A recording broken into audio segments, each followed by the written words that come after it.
Dear educationalists, institutional heads, professors, teachers, and next generation leaders of India, I would like to bring an important content to you through this video, that is how Japan is updating its education system and what we must learn from it. Before we begin, I would also suggest you go through the book Schools and Society during the COVID pandemic. It gives a deep insight into how global education system transformed during crisis and how some nations used that crisis as an opportunity to rebuild. Today, I am going to analyze a real document, a device loan consent form from a Japanese primary school. This is not just a piece of paper, this is a mirror reflecting the future of education. Let us understand what Japan is doing right and why India should pay attention. Now, let us look at the experiment Japan is conducting in its primary education system and the results they already seen. First, look at how developed country like Japan is updating primary education. They are providing personal information devices starting from first standard onwards. Yes, from class 1, a child receives their own laptop or tablet. The serial number is assigned, the device is loaned, and the child takes it home. This is not a luxury. This is a fundamental right to learning in their system. Second, the results show that students are being taught how to use electronic devices ethically and professionally.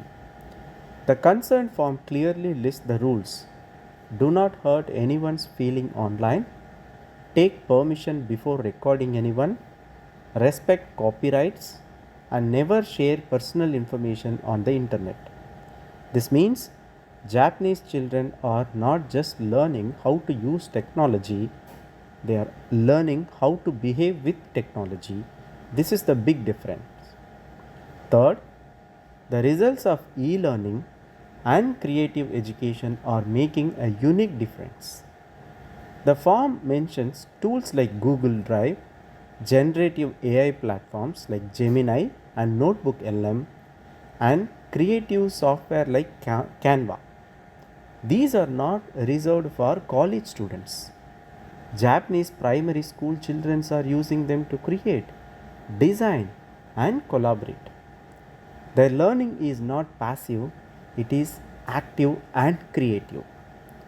Fourth, students have started using generative AI, software, and e learning tools from primary education itself. Audio lessons, e books, video content, all are integrated into their daily routine.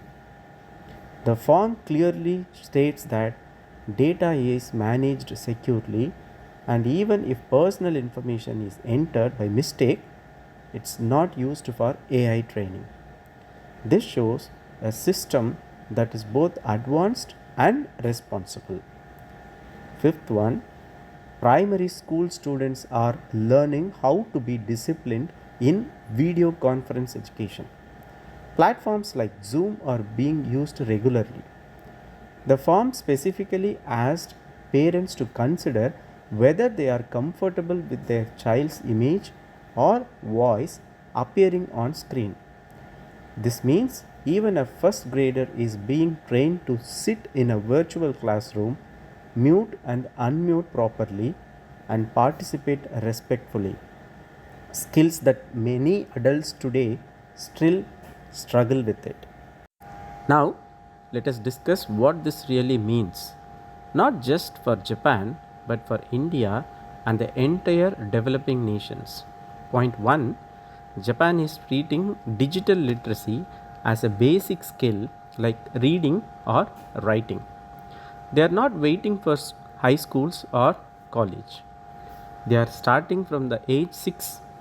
In India, we often debate whether children should have screen time. Japan have moved past that debate. They are asking how can we make screen time productive.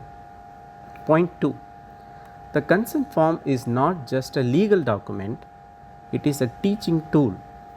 By asking parents and children to read and sign these rules together, the school is creating a shared responsibility. The parents learn, the children learn, and the school ensures accountability. This is what we call community based digital education. Point 3. Safety is embedded in the system. Look at the checkpoints, report malfunctions immediately, do not post on inappropriate websites, manage passwords, do not misuse videos distributed by the school. These are not afterthoughts. These are foundational principles taught from day one. Point 4. Generative AI is not feared, it is embraced. Japan is using AI tools like Gemini and Notebook LM under strict contracts. With clear guidelines, students are taught about hallucinations, that AI can give wrong answers, so they learn to think critically, not blindly trust the technology. This is the kind of AI literacy we urgently need. Point 5. The form asks for special considerations regarding video conferencing. This shows respect for individual privacy and family preferences. Even in a system that pushes technology, they respect the human element. They do not force. They ask, they inform, and they accommodate. The discussion here is clear.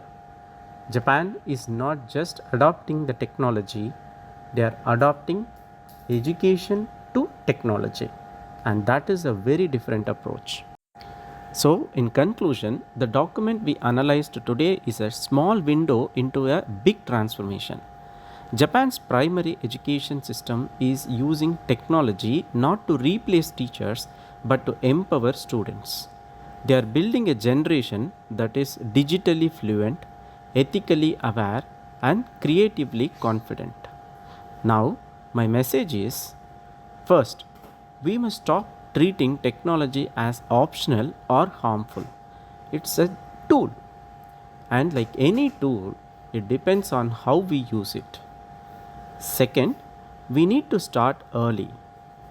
If Japan can give laptops to first graders, we can at least introduce structured digital literacy in our primary or secondary schools, even if it starts with one computer lab, one tablet, or 1 hour a week.